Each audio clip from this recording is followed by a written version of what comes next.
বহুদূর এগিয়ে গেছি আমরা, হচ্ছে না, পরিবেশটা ভালো হচ্ছে না ভারতের এই সিরিয়ালগুলোর কারণে। আকাশ সংস্কৃতির মাধ্যমে যেগুলো আসতেছে বন্যার পানির মতো পিন আপ করা পত্রিকা দিয়ে, এগুলো দিয়ে আমাদের পরিবার আজ একেবারে সত্যিই জাহান্নাম হয়ে গেছে। এই জন্য একটা টিপস দেই, আমি সহ প্রত্যেক সপ্তাহে অন্তত 2 দিন মা বাবা স্ত্রী সন্তান যারা আছে এই মানুষগুলোকে এক জায়গায় নিয়ে সপ্তাহে 2 দিন হলেও বা 1 দিন হলেও আপনারা কোরআনের অথবা হাদিসের কোনো দার্স নিয়ে বসবেন। এর ভেতরে একটা রহমত আছে। এই দেশে যারা একামতের দিন এই দায়িত্ব পালন করে, সে নেতা হোক, কর্মী হোক আর সমর্থক হোক, তাদের এই কাজ করা লাগে। আল্লাহ যেন আমাদের প্রত্যেককে এই কাজটা করার তৌফিক দেন, পরিবারের শান্তি ফিরিয়ে আনার জন্য। বলেন আমিন। যেই বর কারণে, যেই ভাবির কারণে আজ সংসারে অশান্তি লেগে আছে, এই ছোট মনের কারণে, তাছাড়া কিচ্ছু না। হয়তো মাকে 2000 টাকা দিয়ে শাড়ি দিয়েছে আর ওনারে দিয়েছে 1800 টাকা দিয়ে, 200 টাকা কম বেশি, এই জন্য স্বামীর সাথে কথা বলে না। এরকম মহিলা দেশে নেই? এইরকম ছোট মনের বউ আছে কার ঘরে? হাত তোলেন তো। এই যে একজন তাও আছে, তোলেন, আপনি দাঁড়ান। ঠিক আছে ভাই, ও ভয় পাচ্ছে, ক্যামেরা সব ঘোরানো আমার দিকে, আপনার ভয় নেই। হাত আমি তুললে সমস্যা আছে, আমার শালা আছে পেছনে, ও বাড়ি যে সব বলে দেবে। আমার এই যে ম্যাডাম তো মনে হয় লাইভ দেখছে। আমার কুষ্টিয়া জেলায় জন্ম নিয়ে আমার ঝামেলা। পৃথিবীর ভেতরে একমাত্র জেলা যেখানে পুলিশ পাহারা দিয়ে গাঁজা খাওয়া। আমি বিশ্বের বহু জায়গায় গেছি, কোন জায়গায় আমি দেখিনি যে পুলিশ পাহারা দিয়ে গাঁজা খাওয়াচ্ছে। অথচ কুষ্টিয়ার মাজারে যে 3-4 দিন ধরে অনুষ্ঠান চলল, দেখলাম যে পুলিশে পাহারা দিচ্ছে আর ওরা মন মতো গাঁজা খাচ্ছে। এই এলাকার মানুষও যায়, এই ঠাকুরগাঁও, দিনাজপুর, পঞ্চগড়ের মানুষ, বউ, ছেলে, মেয়ে, বেটার বউ সব নিয়ে চলে যাচ্ছে। মনে আছে আল্লাহর ওলি ওখানে আছে। কে বলিস ওটা আল্লাহর ওলি? লালন কোন ধর্মের লোক ও নিজেও বলতে পারেনি। তার মানে কোন ধর্মের অনুসারী ও নিজেও জানে না, ও আল্লাহর ওলি হয় কি করে? এক কথা বলে না কেন? ওর জন্ম ঠিক আছে কিনা আমি তাও জানি না, যেহেতু বিষয়টা গোপন, আমি আর কি বলবো। তো ওখানে যে কাজ কারবার গুলো হয় এটা প্রকাশ্য শিরিক। মানুষ ওখানে সেজদা দিচ্ছে, মানুষ ওর কাছে মোনাজাত করছে, এটা হারাম। কবরে সেজদা দেওয়া হারাম, এটা আমার ঘোষণা। লা তাত্তাখিদুল কুবুর মাসাজিদা, কবরকে সেজদার জায়গা বানিও না, এই নির্দেশ রাসূলুল্লাহ। বিশ্ব নবীর নির্দেশকে ডাইভার্ট করে, উপেক্ষা করে ওখানে যে কাজ হচ্ছে, মাজার ভাঙা আরম্ভ হয়েছিল। ওই শয়তানের মাজার ভাঙলো না, এখন আমি বুঝতে পারবো, ওটা ভাঙার দরকার ছিল আগে। আপনারা যাবেন না ওই সমস্ত জায়গায় যেখানে মারেফতের কথা বলে আপনাকে মায়ের পথ দেখায়। মারেফত বলে কোরআনে কিছু আছে? কিচ্ছু নেই, সব আছে ওপেন। মারেফত কোনটা? এই যে সালাত, এটা শরীয়ত, আর সালাত যে আদায় করে এটা মারেফত। আমি কথা বোঝাতে পারি। সালাত, সিয়াম, এটা হচ্ছে শরীয়ত, আর এইটা কিভাবে আদায় করবেন ওর পদ্ধতিগুলো জেনে আদায় করার নাম, পরিচিত হওয়ার নাম মারেফত। সুতরাং এই সূরা আরাফের ভেতরে 157টা বিষয় আলোচনা করা আছে। আমরা একটা বিষয় আজকে নিচ্ছি। আল্লাহ রাব্বুল আলামিন বলেন, কিয়ামতের ময়দানে একটা প্রাচীর আমি বানাবো, যে নাম হচ্ছে আরাফ। এখানে কিছু মানুষকে আল্লাহ দাঁড় করিয়ে দেবেন। নবীজি বলেন এদেরকে আল্লাহ জাহান্নামেও দেবে না, জান্নাতেও দেবে না। সাহাবী বললেন, হুজুর জাহান্নামে দেয় না, জান্নাতে দেয় না, কারণ কি? বিশ্বনবী জানিয়েছেন, উম্মতেরা ওই মানুষগুলো দুনিয়াতে ইসলামী আন্দোলন করত। দেলাওয়ার ভাই যে আয়াতটা পড়েছিলেন, হালা আদুল্লুকুম আলা তিজারা তুনজিকুম মিন আযাবিন আলীম, কেউ যদি এই দুনিয়াতে এই ব্যবসাটা করতে পারে, আল্লাহ রাসূল বিশ্বাস করার পর তার জান আর মাল দিয়ে জমিনে আল্লাহর বিধান কায়েম করার জন্য চেষ্টা চালায়, আর যা করুক না কেন আল্লাহ ওরে জাহান্নামে দেবে না। এইটাই ফাইনাল, আল্লাহ ওরে জাহান্নামে দেবে না, কিন্তু জান্নাতে দিচ্ছে না। আল্লাহ নবী বলেন ওদেরকে জান্নাতে আল্লাহ দেয় না এই কারণে ওদের সব আচরণ, ব্যবহার, কাজ কারবার ভালো ছিল, কিন্তু পরিবারে ওদের মা বাবার সাথে সম্পর্ক ভালো ছিল না। এরকম মানুষ দেশে নেই? আছে, মানে বহু নামাজির ভেতরে আছে, বহু রোজাদারের ভেতরে আছে, ইসলামী আন্দোলন করে, পীর সাহেবের মুরিদ হয়েছে 40 বছর, কিন্তু মা বাবাকে খাবার দেয় না, মা বাবার সাথে সম্পর্ক ভালো না, এটার জন্য শুধুমাত্র ওই স্বামী দায়ী না, ওই সন্তানই দায়ী না। আমি যতটুকু হিসাব নিকাশ করে দেখেছি, এর পেছনে দায়ী ওর বউ। আর ওই বউকে কান পোড়া দেয় ওর বউর মা আর ওর বড় বোন। এই জন্য বড় বোন যারা আছে বিয়ে করবেন না, খুব ঝামেলা। তাই বলে আমারটা না, আমারটা ঠিক আছে। বহু মানুষকে আজ আমরা দেখতে পাচ্ছি খালি উপর থেকে ওর বড় বোন আর ওর মা শুধু খোসায়, শুধু টিপস দেয়, আর কতদিন থাকবে একসাথে, আলাদা হ। তো আলাদা হবে কার সাথে? ওর মা বাবা যদি না থাকে দুনিয়ায়, আলাদা হবে কার সাথে? আপনি তো পরের ঘর থেকে এসেছেন, আর ওকে 25 বছর 30 বছর পর্যন্ত শ্রম দিয়েছে বিনা স্বার্থে ওর মা। হ্যাঁ বলেন, তাম দুনিয়া একদিকে হয়ে গেলে ঋণ শোধ করা সম্ভব? ছোট্ট একটা বাচ্চা এসে বলছে, মা আমার কয়েকটা ফর্দ আছে, এই যে আমি কয়েকটা ভাউচার বানিয়েছি, এই টাকাগুলো দাও। কিসের ভাউচার এটা? তুমি যে প্রতিদিন আমাকে দিয়ে মশারি টাঙিয়ে নাও, আমি হিসাব করে দেখেছি, এক এক দিন যদি 1 টাকা করেও দাও তো 30 দিনে 30 টাকা হয়। ঠিক আছে, ভাউচারটা দাও। দ্বিতীয় ময়দান হচ্ছে, তুমি আমাকে বাজারে পাঠাও মাঝে মাঝে, মাসে যদি 4 দিনও পাঠাও, আমার যে কষ্ট হয় এ যাওয়া আসা করতে, 5 টাকা করে হলেও কমপক্ষে 20 টাকা হয় মাসে, এ টাকা দাও। মা বলে, বাবা তোর আর ফর্দ আছে? বলে, হ্যাঁ আছে। তুমি প্রতিদিন আমাকে দিয়ে বিভিন্ন কাজকর্মের আদেশ করো, যে ছোট মেয়ে আছে তোমার ওই ছোট মেয়েকে আমাকে কোলে নিয়ে ঘুরতে বলো, ওকে লালন পালন করি, মাঝে মাঝে কোলে নিয়ে ঘুরি, আমার কষ্ট হয় এর জন্য আরো 50 টাকা মাসে। এসব মিলিয়ে আমার এই টাকাগুলো এখন পাও না তোমার কাছে, টাকা আমারে ফেরত দাও। মা বলছে, ভাউচার গুলো এখানে রাখ, আমারও ভাউচার আছে। কিসের? আমার ভাউচার আমি তোকে 10 মাস 10 দিন আমার পেটে বহন করেছি তরমুজের মতো। তুই তো মাসের হিসাব দিলি, আমার 10 মাস 10 দিনের হিসাব পাই আমি। দ্বিতীয় নম্বর, তোকে আমি ডেলিভারি করাতে গিয়ে 57 ইউনিট কষ্ট সহ্য করেছি। বিজ্ঞান এখন প্রমাণ করছে এই দুনিয়াতে একটা মানুষের মুখ দেখতে হলে কমপক্ষে 57 ইউনিট কষ্ট সহ্য করা লাগে মাকে, যদি নর্মাল ডেলিভারি হয়। একটা মানুষ, আমরা যারা পুরুষ মানুষ আছি, সর্বোচ্চ 47 ইউনিট কষ্ট সহ্য করতে পারি, এর উপরে গেলে আমরা মারা যাব। কিন্তু মা আমাকে দুনিয়ার মুখ দেখাতে গিয়ে 47 না 57 ইউনিট কষ্ট সহ্য করেছে।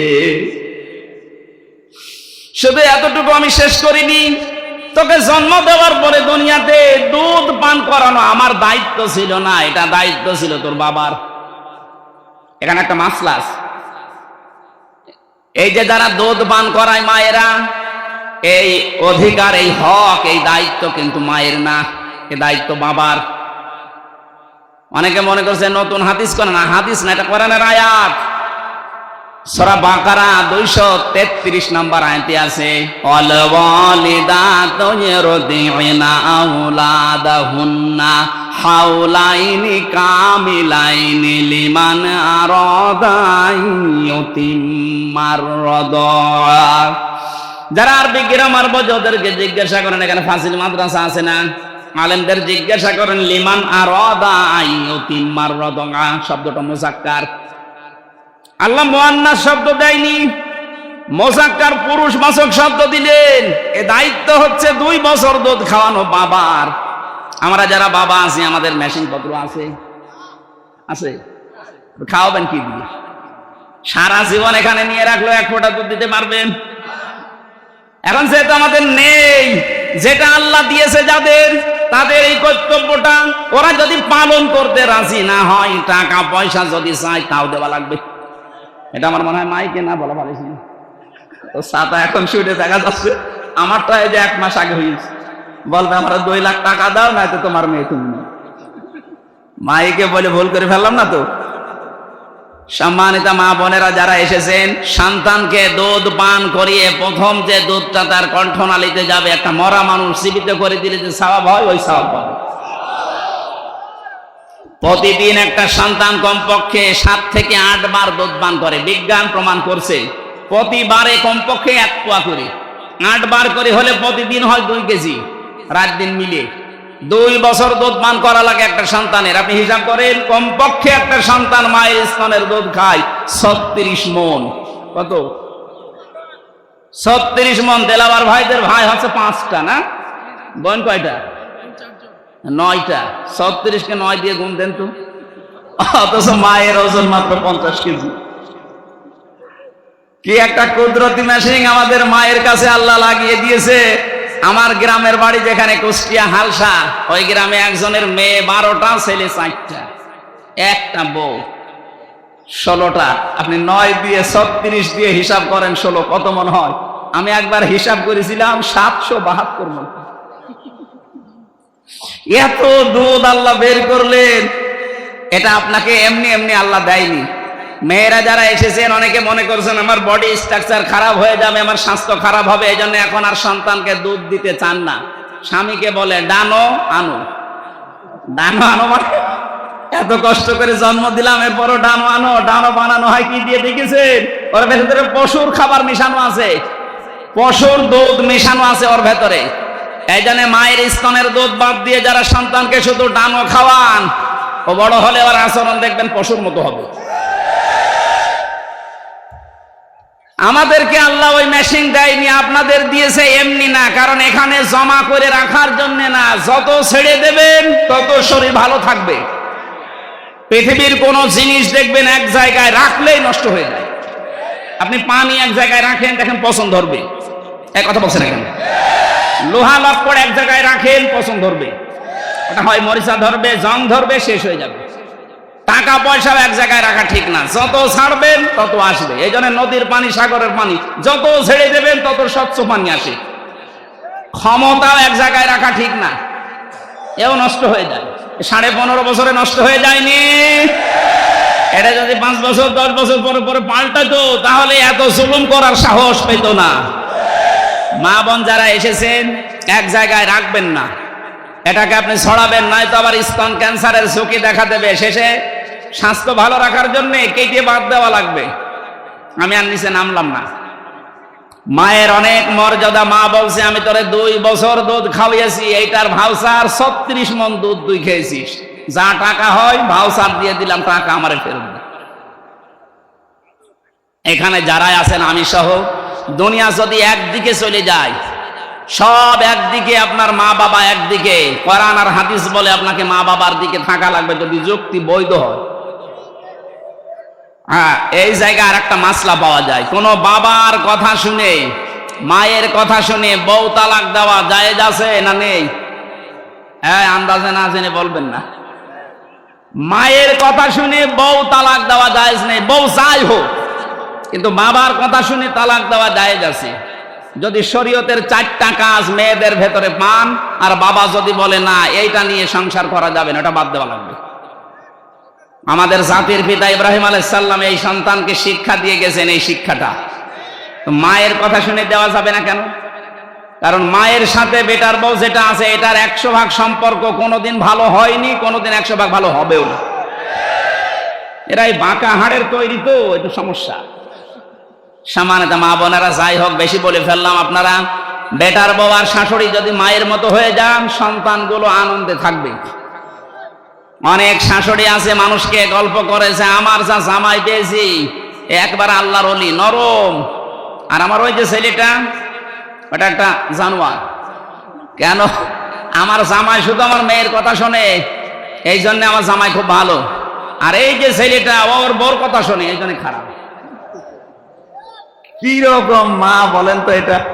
এই জন্য মায়ের কথা মতো বউ তালাক দেওয়া জায়েজ নেই। কিন্তু বাবা যদি বলে 4টা বিষয় আমি দেখতে পাচ্ছি, ফরজ নামাজ এ বেটার বউ পড়ে না, রোজা রাখে না ফরজ রোজা, নিজের শরীরকে হেফাজত করে না পর্দা দিয়ে, স্বামীর জায়েজ যেটা খেদমত আছে ওইটা তোমার করে না। আমরা দেখতে পাই শরীয়তের অনেকগুলো কারণের ভেতরে পাওয়া যায় না, একে বাদ দিয়ে দাও।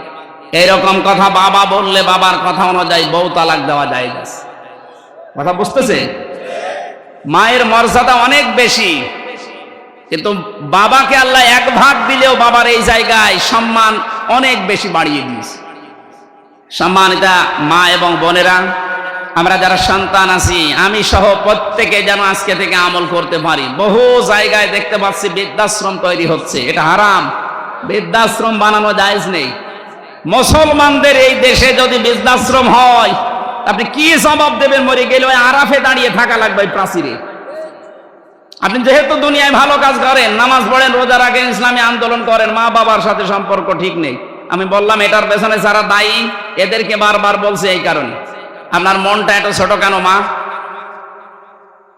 বৌমা যারা আছেন, ভাবি যারা আছেন, আপনার মনটা উদার করেন। আপনিও হয়তো 50 বছর পরে এখানে থাকবেন না, আমিও থাকবো না, নতুন মানুষ আসবে, তো কি হবে এটা নিয়ে? এই ধোকায় পড়ে বোকা হয়ে লাভ নেই। এই জন্য আমরা যেন পাগল না থাকি, আজকে থেকে পাগল ভালো হয়ে যাব। পাগল ভালো হয়ে যাবেন না? না, এই এলাকায় মনে হয় এই হাদিস চলবে না। এই পাগল ভালো হবেন তো নাকি ওই তুলা মিয়ার মতো পাগল থাকবেন? কাল এক তুলা পেয়েছিলাম, একটা পাগল, ওরে আল্লাহ এত ভাইরাল করে দিয়েছে কালকে থেকে আজকে পর্যন্ত। ওর কপালে যা ছিল আমার মনে হয় সব লিখা আল্লাহ মুছে দিয়েছে। এই জন্য বেয়াদবি কেউ করবেন না কোরআনের সাথে, কোরআনের আলেমদের সাথে। আমি আশা করছি সম্মানিতা ভাবি যারা আছেন, বোন যারা আছেন, আপনার নিজের মা বাবাকে যেরকম মনে করেন, শ্বশুর শাশুড়িকে ঠিক ওই রকম মনে করেন, তাহলে আপনার নামাজ রোজা, আপনার পর্দা কবুল হবে। ও মনে করে সে তো নামাজ পড়ে, রোজা রাখে, কালো বোরকা পরে, আমার মনে হয় আল্লাহ মাফ করে দেবে। কে বলেছে আপনাকে? শ্বশুর শাশুড়ির সাথে সম্পর্ক যাদের ভালো নেই, আপনি আপনার স্বামীকে বাধ্য করছেন খারাপ আচরণের জন্য, খরচপাতি দেওয়া বন্ধ করার জন্য। আপনি ওই আরাফ নামক ওই প্রাচীরে দাঁড়িয়ে থাকবেন আপনার স্বামীর সাথে। যারা আমরা এরকম কোনো কিছু যেন না করি, আল্লাহ আমাদের বাঁচান, বলেন আমিন। বহু দূর এগিয়ে গেছি আমরা, হচ্ছে না, পরিবেশটা ভালো হচ্ছে না ভারতের এই সিরিয়ালগুলোর কারণে। আকাশ সংস্কৃতির মাধ্যমে যেগুলো আসতেছে বন্যার পানির মতো পিন আপ করা পত্রিকা দিয়ে, এগুলো দিয়ে আমাদের পরিবার আজ একেবারে সত্যিই জাহান্নাম হয়ে গেছে। এই জন্য একটা টিপস দেই, আমি সহ প্রত্যেক সপ্তাহে অন্তত 2 দিন মা বাবা স্ত্রী সন্তান যারা আছে এই মানুষগুলোকে এক জায়গায় নিয়ে সপ্তাহে 2 দিন হলেও বা 1 দিন হলেও আপনারা কোরআনের অথবা হাদিসের কোনো দার্স নিয়ে বসবেন। এর ভেতরে একটা রহমত আছে। এদেশে যারা একামতের দিন এই দায়িত্ব পালন করে, সে নেতা হোক, কর্মী হোক আর সমর্থক হোক, তাদের এই কাজ করা লাগে। আল্লাহ যেন আমাদের প্রত্যেককে এই কাজটা করার তৌফিক দেন, পরিবারের শান্তি ফিরিয়ে আনার জন্য, বলেন আমিন। যেই বর কারণে, যেই ভাবির কারণে আজ সংসারে অশান্তি লেগে আছে, এই ছোট মনের কারণে, তাছাড়া কিচ্ছু না। হয়তো মাকে 2000 টাকা দিয়ে শাড়ি দিয়েছে আর ওনারে দিয়েছে 1800 টাকা দিয়ে, 200 টাকা কম বেশি, এই জন্যে স্বামীর সাথে কথা বলে না। এরকম মহিলা দেশে নেই? এইরকম ছোট মনের বউ আছে কার ঘরে? হাত তোলেন তো। এই যে একজন তাও আছে, তোলেন, আপনি দাঁড়ান। ঠিক আছে ভাই, ও ভয় পাচ্ছে, ক্যামেরা সব ঘোরানো আমার দিকে, আপনার ভয় নেই। হাত আমি তুললে সমস্যা আছে, আমার শালা আছে পেছনে, ও বাড়ি যে সব বলে দেবে। আবার এই যে ম্যাডাম তো মনে হয় লাইভ দেখছে। কোনটা বড়টা?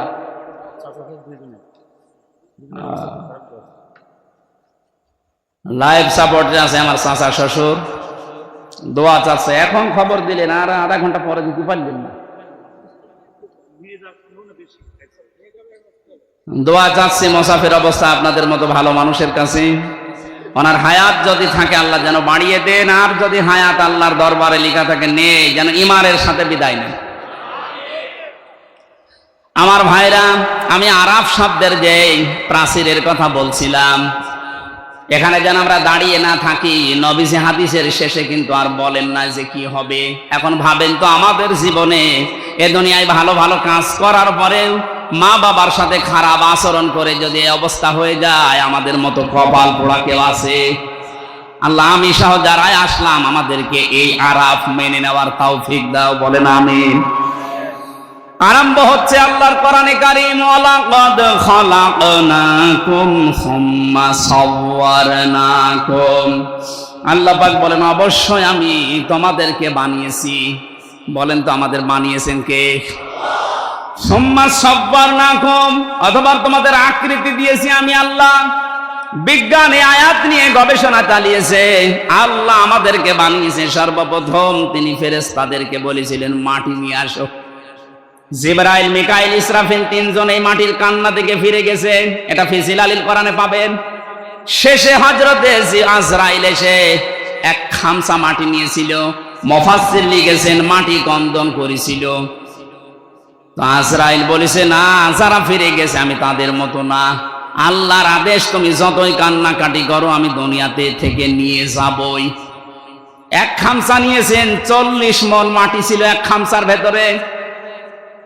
ফেরেশতাদেরকে আল্লাহ এই যে বডি স্ট্রাকচার যেটা এটা তৈরি করলেন, বডি স্ট্রাকচার তৈরি করতে 40 মণ মাটি দিয়ে 36 হাত মোটা, 60 হাত লম্বা, তার মানে 120 হাত 60 গজ, এটা বিশাল দেহ পড়ে আছে। আল্লাহ পাক বলেন, আমি নিজে তখন তার আকৃতি বানালাম। এই যে সব্বার না, এই সূরত বানানোর দায়িত্ব আল্লাহ ফেরেশতাদেরকে দেয়নি। লাকাদ খালাকনাল ইনসানা ফি আহসানি তাকবীম। মানুষের এই যে আকৃতি যেটা বলা হয়, এটা শুধুমাত্র আল্লাহ নিজের হাত দিয়ে বানিয়েছেন। সুবহানাল্লাহ বলতে পারেন না? পৃথিবীর যত সৃষ্টি আছে, এই জন্য সবচাইতে সুন্দর সৃষ্টি মানুষের এই মুখ। মেয়েরা আছে, অনেক মেয়েরা আছে, না বুঝে অনেকে ছেলে মেয়েকে গালি দেওয়ার সময় বলে তোর মুখে লাথি দেব। না, এলাকায় নেই না, এই পাপ কাজ করা যাবে না। এই মুখটা আল্লাহ নিজে বানিয়েছেন। আল্লাহ পাক বলেন, আমি বানালাম কি করে জানো? ফালিয়ানজুরিল ইনসানু মিম্মা খুলিক, খুলিকা মিন মাইন দাফিকিন ইয়াখরুজু মিন বাইনিস সুলবি ওয়াত তারাইব। বলেন আল্লাহু আকবার। মানুষকে নজর করে দেখে না যে কি জিনিস দিয়ে তাকে বানালাম। বাবার স্ফলিঙ্গ দিয়ে দ্রুত গতিতে পানিটা যখন বের হয়ে যায়, ওটা মায়ের রেহেমে যাওয়ার সঙ্গে সঙ্গে 40 দিনে পাল্টাতে থাকে। 6 মাসের ভেতরে ওর বিভিন্ন স্ট্রাকচার দেয়, নতফা বানায়, আলাক বানায়, মুদগা বানায়। আমি আল্লাহর পরে চামড়া দিয়ে, গোশত দিয়ে, চর্বি দিয়ে এই বডি স্ট্রাকচারটা ঢেকে দিয়ে মুখটা সুন্দর করে আমার নিজের মতো করে বানালাম। বিজ্ঞান এখন প্রমাণ করছে এই নাপাক পানিটা দিয়ে মায়ের পেটের ভেতরে আল্লাহ পাক 4টা জিনিস বাবার এই নাপাক পানি দিয়ে বানায়: চুল, রগ, হাড় আর পর্দা। মায়ের রেহেমের ভেতরে যে নাপাক পানির থলি আছে, ওইটা নিয়ে আল্লাহ আরো 4টা জিনিস বানায়: রক্ত, গোশত, চর্বি আর চামড়া। 4 8টা জিনিস যখন এক হয়ে যায়, আল্লাহ পাক বলেন, আমি যে রব নাম নিয়েছি এই কারণে আমার পক্ষ থেকে 5টা জিনিস দান করি। সূরা নাহলের 78 নম্বর আয়াতের মাঝের অংশে আছে এটা, ওয়াজআলা লাকুমুস সামআ ওয়াল আবসারা ওয়াল আফইদা ইলা আখিরি আয়া। এই যে শ্রবণ শক্তি, দর্শন শক্তি, বাক শক্তি, আকেল শক্তি আর ঘ্রাণ শক্তি, এই 5টা আমি নিজের রব নাম নিয়েছি এই কারণে তোরে দিয়েছি। 8 5 13টা জিনিস যখন এক হয়ে যায়, তখন আস্তে করে মায়ের পেট থেকে আমি আল্লাহ দুনিয়ায় নিয়ে আসি। আল্লাহু আখরাজাকুম মিন বুতুনি উম্মাহাতিকুম। জোরে বলেন আল্লাহু আকবার। আল্লাহ আমাদেরকে বানাচ্ছেন, আমাদের আদি পিতাকে। আল্লাহ পাক বলেন, বিশাল দেহ বানানোর পরে তার ভেতরে আমি রূহ দিয়ে দিলাম। রূহ দেওয়ার প্রথম বিভিন্ন জায়গা ঠিক করেছিলাম, কিন্তু দেইনি। নাক দিয়ে রূহ দেওয়ার পরে সঙ্গে সঙ্গে আদম একটা হাসি দিয়েছিল। এখানে একটা শিক্ষা আছে, আমাদের আদি পিতা হযরতে আদম হাসি দেওয়ার সঙ্গে সঙ্গে এই যে ফেরেশতারা যে বডি স্ট্রাকচার বানিয়েছিল, পানি দিয়ে, মাটি দিয়ে, বিভিন্ন কায়দা কৌশলের ভেতরে আছে, যত চার্ম, যত খড়কোটা এর ভেতরে লুকিয়েছিল, একবার হাসি দেওয়ার সঙ্গে সঙ্গে নাক দিয়ে আল্লাহ সব বের করে দেয়। ওই সময় হযরতে আদম একটু স্বস্তি পায়, একটু হালকা লাগে নিজেকে, তখন একটা শুকরিয়া আদায় করে, আলহামদুলিল্লাহ। এই শব্দটাই আল্লাহ এত বেশি খুশি হয়েছেন ওই দিন থেকে কিয়ামত পর্যন্ত। আদমের সন্তান দুনিয়ায় যারা আসবে, ওরা যখন হাসি দেবে, একবার হাসি দিলে 12,000 টাকা খরচ করলে যে জান শরীর থেকে বের করা যায়, ওই রকম হাসি দিলে অত টাকার জান বের হয়ে যায়। এই জন্য তখন শুকরিয়া আদায় করা লাগে, আলহামদুলিল্লাহ। শব্দটা এত দামি, এটা যে শুনবে তার পাশে যে থাকবে সে বলবে ইয়ারহামুকাল্লাহ। কথা বলছেন না কেন? এটা বলা লাগে না? আপনি আলহামদুলিল্লাহ, আমাদের আদম নবী বলেছিলেন এটা। আল্লাহ পাক এবার ফেরেশতাদেরকে বললেন, সুম্মা কুলনা লিল মালাইকা ফেরেশতাদেরকে বললাম লিআদামা ফাসাজাদু ইল্লা ইবলিস, তোমরা একটু সেজদা দিয়ে সম্মান দেখাও আমার আদমকে। প্রশ্ন আসতে পারে হযরতে আদমকে সেজদা দেওয়া লাগবে কেন? আমি 7টা কারণ পেয়েছি তাফসিরে। 1 নম্বরে হযরতে আদমকে আল্লাহ জ্ঞান দিয়েছিলেন তাই। আবার প্রশ্ন আসতে পারে ফেরেশতাদের জ্ঞান ছিল না? হ্যাঁ ছিল, কিন্তু যতটুকু আল্লাহ দিয়েছেন ওর বাইরে ওনারা 1 পাও নড়তে পারতো না। এজন্য ফেরেশতারা এক বাক্যে জানিয়েছিল ক্বালু সুবহানাকা লা ইলমা লানা ইল্লা মা আল্লামতানা ইন্নাকা আনতাল আলিমুল হাকীম। বলেন আল্লাহু আকবার। হযরত আদম আলাইহিস সালামকে আমি ঘটনা শোনাতে না, শিক্ষা নেওয়ার জন্য বিশাল দেহ পড়েছিল। হযরতে আদমকে আল্লাহ শিক্ষা দিয়েছিলেন প্রথমে সেই জিনিসের নামগুলো। ওটা আমরা অনেকেই মনে করি আলু, পটল, বেগুন, ঝিঙ্গা, এই না। আল্লাহ ওই দিন যত ন্যায় আছে, যত অন্যায় আছে সবকিছু তার সাথে পরিচয় করে দিয়েছিলেন। এখানে যারা তাফসীর পড়তে পারেন সূরা বাকারার 31 নম্বর আয়াতটা বাড়ি দিয়ে মিলাবেন। ওয়া আল্লামা আদামাল আসমা কুল্লাহা। আল্লাহ পাক নিজে ক্লাস নিয়ে শিখিয়েছেন আদম আলাইহিস সালামকে যত কিছু অন্যায়, যত কিছু ন্যায় সবই একদিনে তার ভেতরে আল্লাহ দিয়ে দিয়েছেন, এক ক্লাসের ভেতরে। সুম্মা আরাদাহুম আলাল মালাইকা, অথবা ফেরেশতাদের সামনে ওনাকে আরজি করলেন। হাজির করার পরে বললেন দেখো তো, বলো দেখি। কারণ ফেরেশতারা ন্যায় অন্যায়ের ওই ভাষাগুলো তখন তো বুঝবে না। ওনাদেরকে আল্লাহ যতটুকু শিখিয়েছেন তার বেশি ওনারা পারে না। আদম আলাইহিস সালামকে ক্লাস নিয়ে আল্লাহ সব আগে জানিয়ে দিয়েছেন।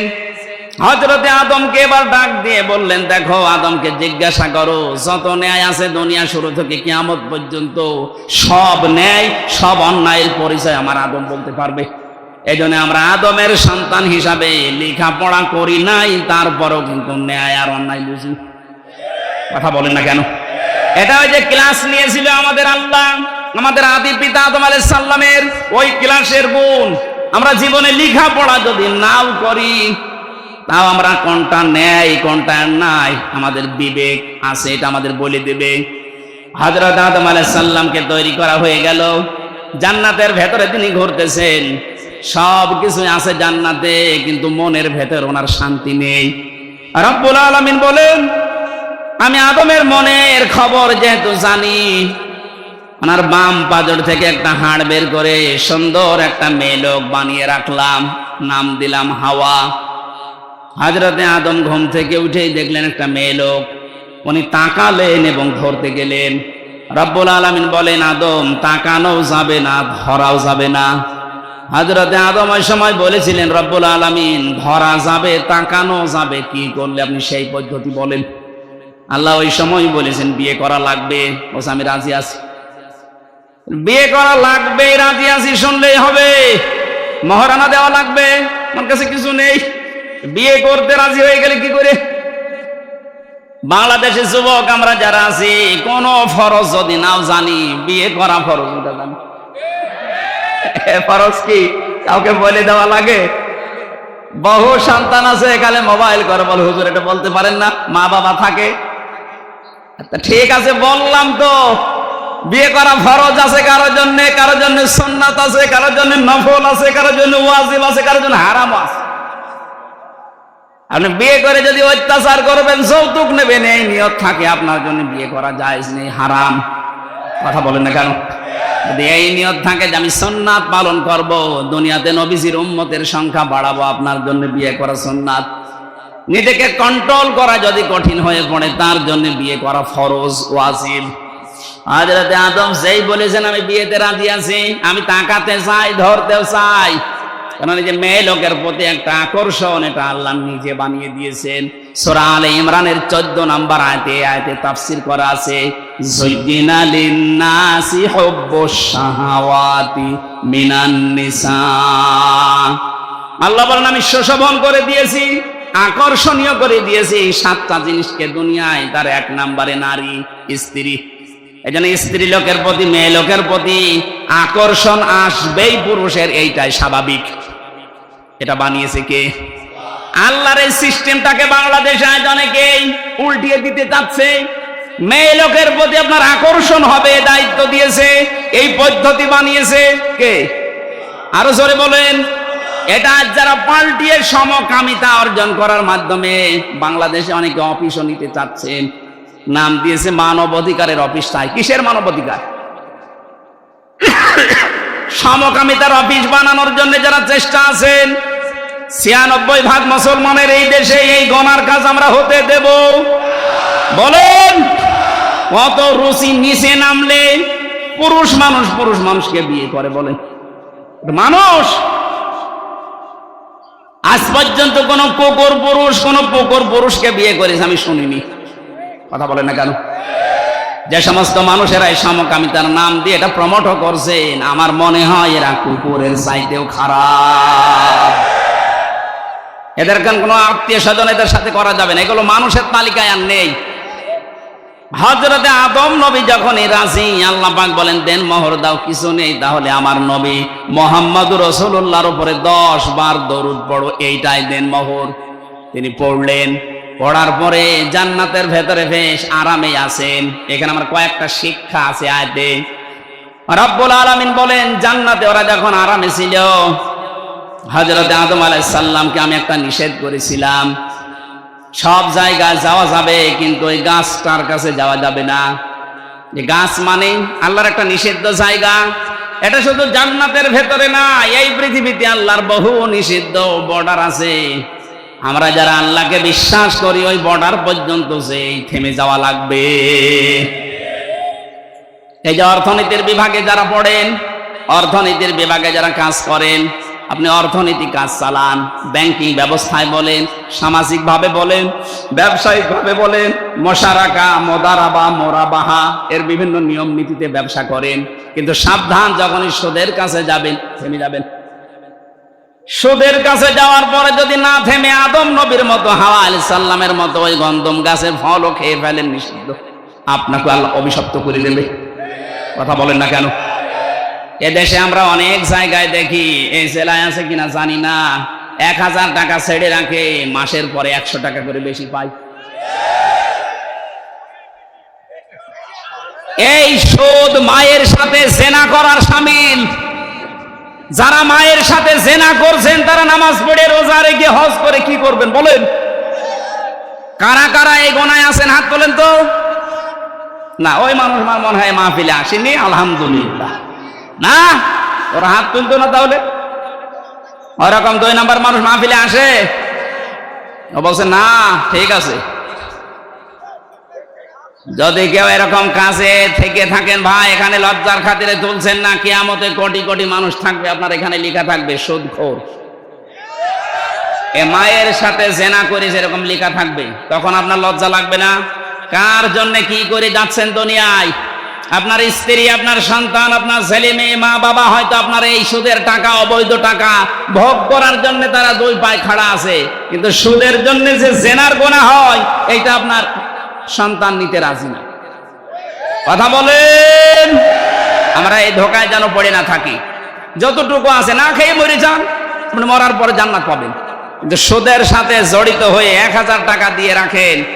আমাদের কুষ্টিয়া এলাকায় আছে ১০০০-এ ১০০ টাকা বেশি দেয়, এদিকে মনে হয় আরো বেশি,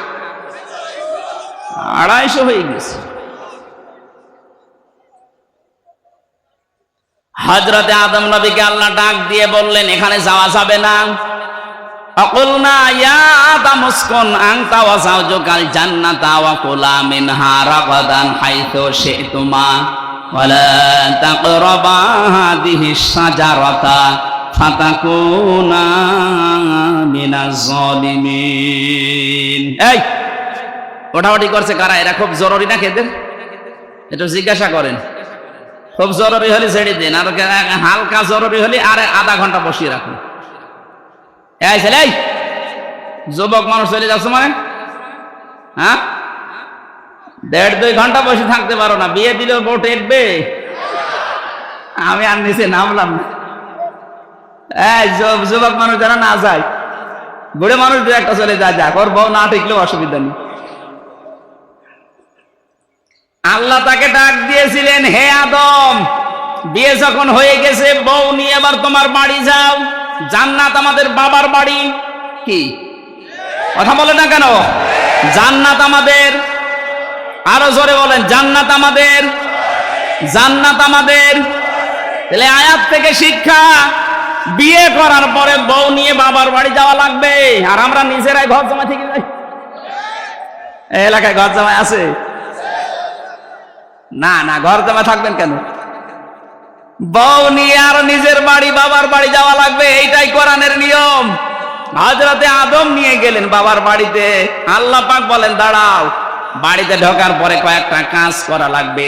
বিয়ে করে যারা বাড়িতে নিয়ে আসেন, এই যে কয়েকটা কাজ আছে, রব্বুল আলামিন প্রথমেই দিয়েছেন তাদের কাজ।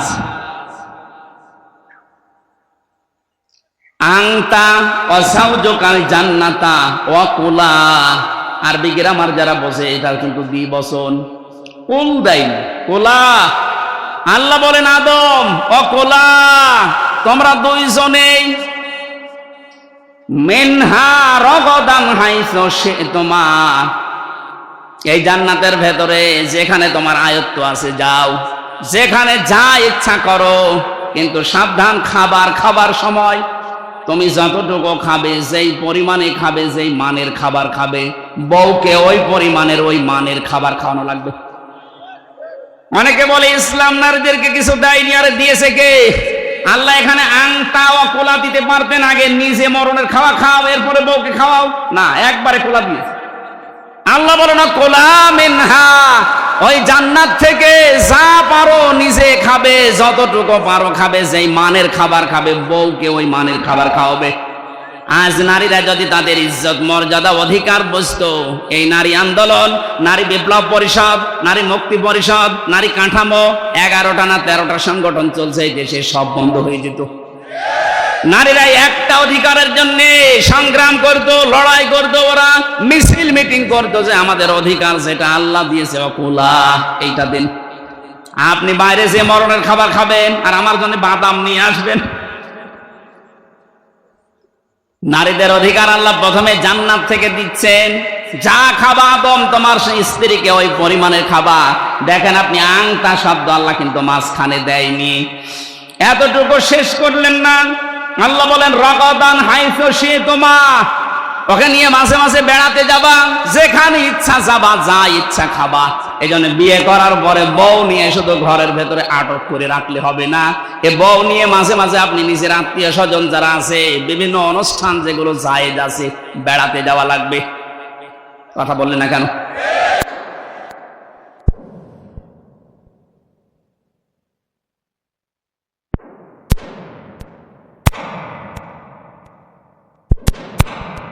সংকুচিত করে ইসলামের উপর একটা অপবাদ দেয় যে মেয়েরা ইসলাম যদি কায়েম হয় তোমাদেরকে ঘর বন্দি করে ফেলবে।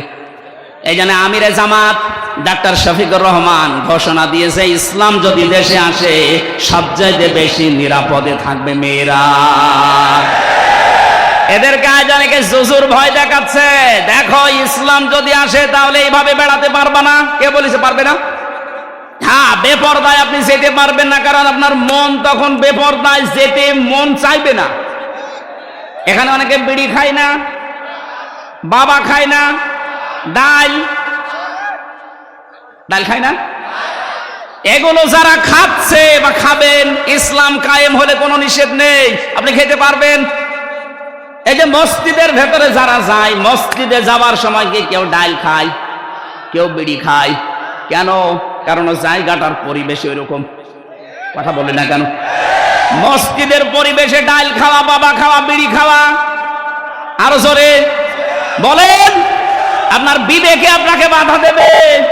ইসলাম যদি 56,000 বর্গ মাইলে কায়েম হয়, পুরা এলাকায় হয়ে যাবে জান্নাতের মতো, পুরাটা হয়ে যাবে আল্লাহর ঘর মসজিদের মতো। তখন আপনাকে বেপরদায় চলতে মনে চাইবে না, সবাই বোরকা পরে বের হয়, আমিও যাব। কেউ বাবা খায় না, আমিও খাবো না, কারণ বাবা আপনার খাওয়ার মতো রুচি আসবে না। ওয়ালাকুম ফিহা মা তাশতাহি আনফুসুকুম ওয়ালাকুম ফিহা মা তাদউন।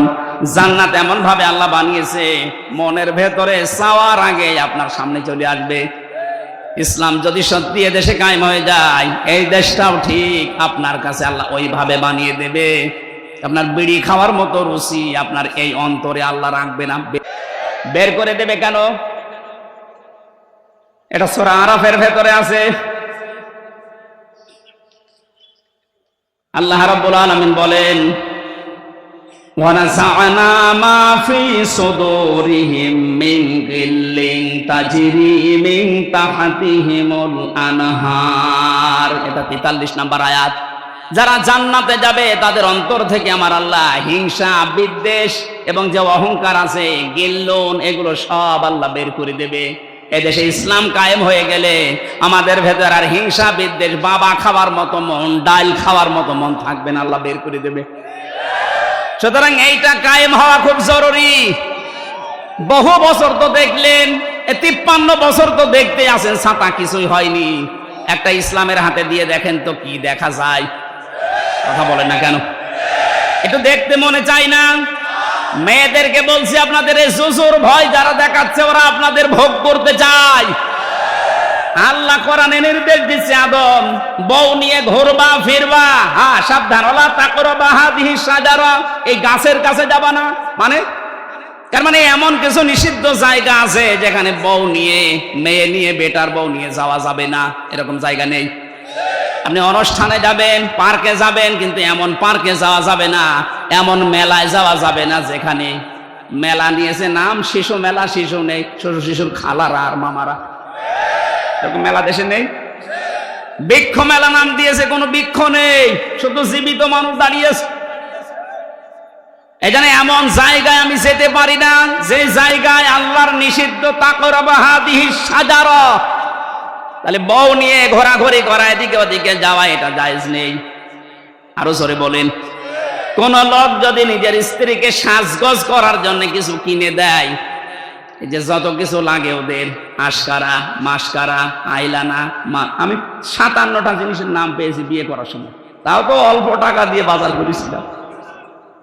আমার যে 57টা লিস্ট ধরিয়ে দিয়েছে, আমি বলছি এত কিছু কেন?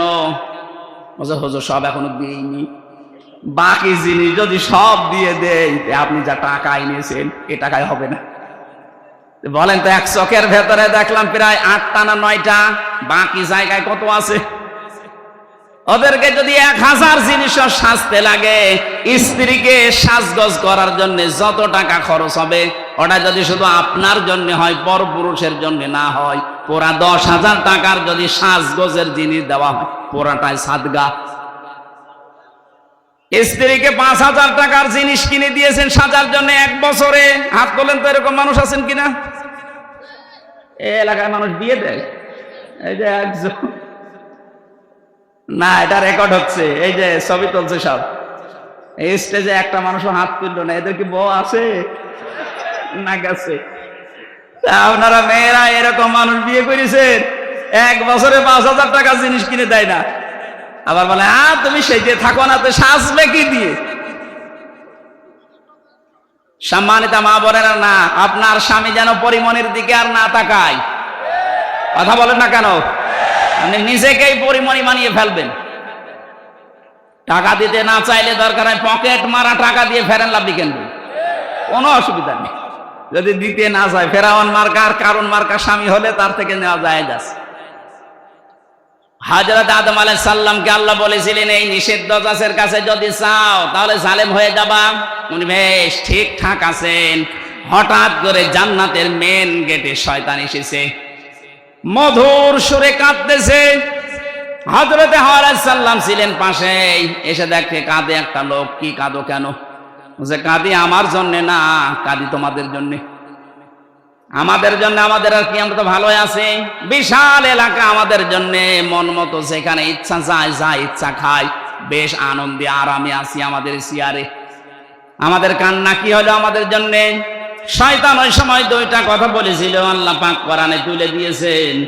রব্বুল আলামিন বলেন, শয়তান বলেছে, ওয়াকাসামাহুমা ইন্নী লাকুমা লামিনান নাসিহিন, আমি আল্লাহর নামে কসম দিয়ে বলছি, আমি তোমাদের হিতাকাঙ্ক্ষী, শুভাকাঙ্ক্ষী। এই দুনিয়াতে যারা মুসলমানদের ঈমান আর আমল ধ্বংস করার জন্য সাহায্যের হাত বাড়ায়, দেখবেন ওদেরও দুর্বিসন্ধি এইটাই। এদেশে বহু এনজিও বাইরের দেশ থেকে আসে শুধু আমাদের ঈমান আর আমল ধ্বংস করার জন্য। 10 টাকার উপকার করলে সুদের মাধ্যমে 20 টাকা চুষে নেয়। কথা বলছেন এখন শয়তান প্রথমেই কথা বলতে গিয়ে কেটে ফেলেছে। কথা বলতে কি প্রথমেই ও কেটে ফেলেছে। আল্লাহ পাক বলেন শয়তান প্রথমেই কথা বলতে গিয়ে কাঁদছিল, হযরতে হাওয়া তার কান্না দেখে গলে গেছে। তিনি ডাক দিয়ে বলেন আপনি কাঁদবেন না। কাঁদেন কেন? কি হয়েছে? আমাদের জন্য আপনার কাঁদা দরকার নেই, বলেন তো কি? এই জন্য শয়তান মার্কা মানুষ দুনিয়ায় যারা আসবে আপনি দেখবেন তারা কথা বলার আগেই কেঁদে ফেলে। আমরা তো তাই দেখেছি। আর বাবা মারা যাওয়ার পর থেকে কান্না আরম্ভ, কথা বলতে গেলেই বলে আমার কেউ নেই, কেউ নেই। এই কেউ নেই কেউ নেই বলেই কেঁদে ফেলে। তো কেউ নেই, আমরা কি করব?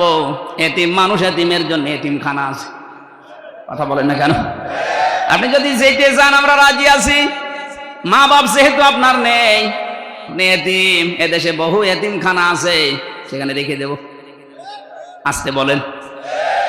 কান্নাকাটি যখন বন্ধ হয়ে গেছে, হযরতে হাওয়া আলাইহিস সালাম বললেন এবার বলেন তো দেখি কান্নার প্রথম কারণ।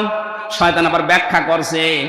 1 নম্বরে শয়তানের ব্যাখ্যা ছিল এই, দেখেন আমি কাঁদি আপনাদের জন্য এই কারণে আমি গোপন সূত্রে জানতে পেলাম যে আরামে আপনারা আসেনি, আরামে আপনাদেরকে আল্লাহ রাখবে না, এখান থেকে বের করে দেবে।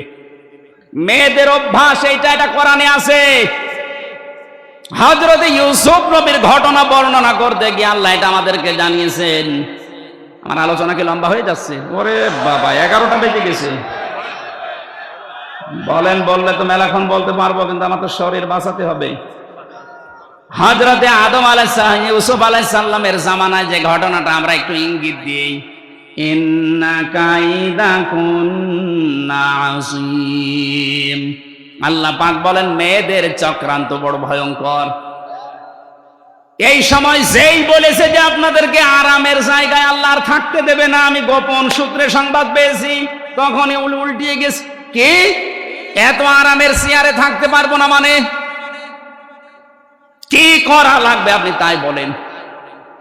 আজও বিশ্বে তাকান, যেই দেশে মেয়ে লোকের কাছে শয়তান এই প্ররোচনা দেয় যে আরামে আসো, আরামে কিন্তু থাকতে পারবা না, বিদায় করার চিন্তা ভাবনা চলছে, তখনইও বিগড়িয়ে যায়।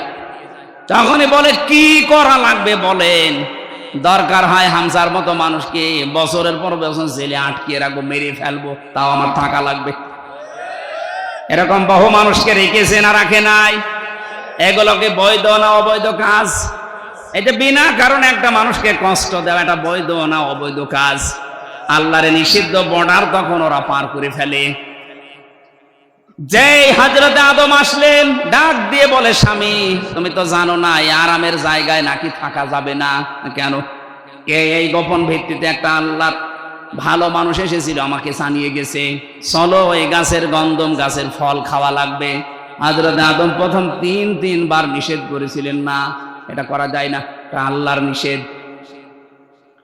ওর মাথার ভেতরে যেহেতু একটা বুদ্ধি পাকিয়ে দিয়েছে শয়তান, প্ররোচনা দিয়েছে, ফাওয়াসওয়াসা লাহুমা শাইতানু লিইবদিয়া লাহুমা মা বুরিয়া আনহুমা ইলা আখিরি আয়াত।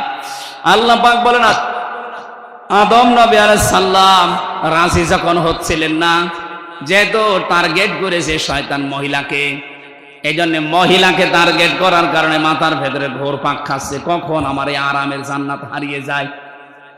বারবার যখন বোঝায় স্বামীকে তাড়াতাড়ি করেন, আমাদের হিতাকাঙ্ক্ষী শোভাকাঙ্ক্ষী এ ওয়াজ আমাদেরকে করেছে, শেষে বলে না আমি পারবো না। হযরতে হাওয়া আলাইহিস সালাম শেষ পর্যন্ত আদম নবীর সাথে কথাও বন্ধ করে দিয়েছিল। ঠাকুরগাঁওবাসী পরিবারে যদি স্ত্রী স্বামীর সাথে কথা বন্ধ করে দেয়, ও পরিবার থেকে অশান্তির দাবানল জ্বলছে। তাও তো তারা মাত্র 2 জন। আমাদের দেশে কত মানুষ আমরা বিভিন্ন জায়গায় আছি, স্বামী স্ত্রীর কথা বন্ধ করলে বাইরে যে চার দোকানে গল্প করা যায়। কত মানুষ আছে মনের কথা বলা যায়। আর আদম নবী স্রেফ একা, স্ত্রী কথা বন্ধ করে দিয়েছে। বলেন তো কি একটা অবস্থা, কেউ নেই তো গল্প করার। আর শেষ পর্যন্ত রাজি হলেন, গাছের কাছে গেলেন, তারপরও ফল ছিঁড়তে রাজি না। হযরতে হাওয়া পেছন দিক থেকে যে জোর করে ফল ছেড়েছিলেন, গাছের পাতাটা ফলটা ছেড়ার পরে যে কষ পড়েছিল, এটা দুর্বল বর্ণনাটা, তারপর আমি শিক্ষার জন্য বলছি।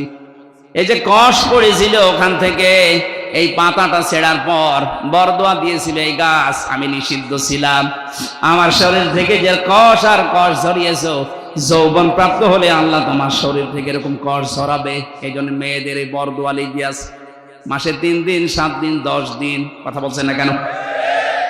আল্লাহ রাব্বুল আলামিনের এই যে জান্নাতের ভেতরে যে গন্ধম গাছের এই বরদোয়া কিয়ামত পর্যন্ত মেয়েদের উপরে লেগেই থাকবে। শেষে যখন নিজেদের লজ্জা স্থান পর্যন্ত উন্মুক্ত হয়ে গেছে, শয়তান তখন ওই জান্নাতের গেট থেকে হাসতেছে। কারণ শয়তান ছিল যৌনবাদী, ও যৌনতা ভালোবাসে। এই দেশে আজ যারা নিজেদের গোপন অঙ্গগুলোকে মানুষের সামনে প্রকাশ করে নিজের আনন্দ পান, বুঝবেন আপনি শয়তান হয়ে গেছেন। বলে হুজুর আমার শয়তান দেখান। শয়তান দেখাতে আবার আমেরিকায় যাওয়া লাগবে? যেগুলো ঢেকে রাখা দরকার মেয়েদের, পুরুষদের, ওইগুলো যারা ঢেকে রাখে না, ওইটা একটা টাটকানের ভেজাল শয়তান। কারণ শয়তান উলঙ্গ থাকতে ভালোবাসে। এক কথা বলেন না কেন? যৌনতা ছড়াতে ভালোবাসে শয়তান।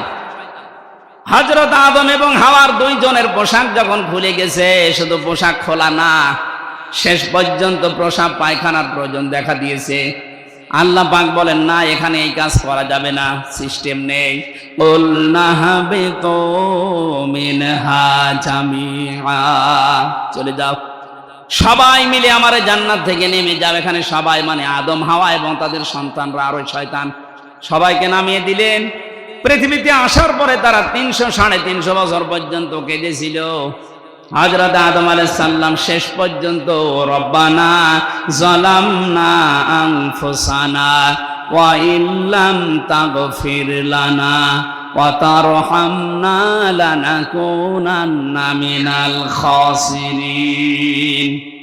এই দোয়াটা 350 বছর পর্যন্ত তিনি পড়ার পরে শেষ পর্যায়ে মুহাম্মদুর রাসূলুল্লাহ রাসূলাই মাপ পেয়ে গেছেন। ওই যে আসার পরে আমার আল্লাহ বলেছিলাম এই যুগে যুগে আমার বাণী পাঠাবো, শেষ পর্যায়ে লাস্ট ভার্সন এই কোরআন এসেছে। এটা কিয়ামত পর্যন্ত থাকবে। ফামান তাবিয়া হুদায়া ফালা খাউফুন আলাইহিম ওয়ালা হুম ইয়াহজানুন। এটা যারা অনুসরণ করে চলতে পারবে তাদের দুনিয়ায় কোনো ভয় নেই, চিন্তা নেই। এ মানুষগুলো চোখ বন্ধ হলে আবার ওই বানানো বাড়িতে ফিরে যেতে পারবে। জোরে বলেন সুবহানাল্লাহ। শয়তান এবার আল্লাহকে বলেছে, আল্লাহ আমি কিছুই পেলাম না, তুমি আমাকে কয়েকটা জিনিস দাও, কারণ তোমাকে আমি 1000 বছর 950 বছর পর্যন্ত তোমার আমি সেজদা দিয়েছি, এত সেজদা দিয়েছি, সেজদার বিনিময়ে আমি কিছু চাই। আল্লাহ ওই দিন 3টা জিনিস দিতে রাজি হয়েছিলেন। 1 নম্বরে শয়তান বলেছে, ক্বালা আনজিরনি ইলা ইয়াউমি ইউবাসুন, আমি বাঁচতে চাই, কিয়ামত পর্যন্ত আমার হায়াত বাড়িয়ে দাও। আল্লাহ বলেন দিলাম। আপনি তাকান, দুনিয়ায় যারা বেশি দিন বেঁচে থাকার আকাঙ্ক্ষা করে এগুলো এক প্রকার শয়তান। আপনি দেখবেন শয়তান মার্কা মানুষগুলো শুধু বেঁচে থাকার আকাঙ্ক্ষা বেশি। তাছাড়া যারা আল্লাহওয়ালা মানুষগুলো দুনিয়ায় বেশি দিন বেঁচে থাকতে চায় না, ওরা চায় যত তাড়াতাড়ি বিদায় নিতে পারি, তত তাড়াতাড়ি আমার মালিকের সাক্ষাৎ পাওয়া যাবে। শয়তান 2 নম্বরে বলেছিল, ক্বালা ইন্নাকা মিনাল মুনজারিন ক্বালা ফাবিমা আগওয়াইতানি লাআকুদান্না লাহুম সিরাতাকাল মুস্তাকিম। হে আল্লাহ, আমি ক্ষমতা চাই, পাওয়ার চাই, টাকা পয়সা চাই। আল্লাহ বলেন দিয়ে দিলাম, যা।